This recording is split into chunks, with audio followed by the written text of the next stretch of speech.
Hi there, this is Steve Fry from downtown Montpelier where I live. Just panning around different areas. It's not so great around here. Hi. You official? No. You look official.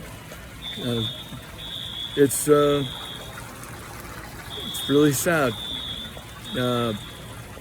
Anyways, the water at the high point was 3 to 4 feet above where I am right now. You can see the marks on the buildings where there's still a wet area. It's pretty nasty. I'm gonna reverse this.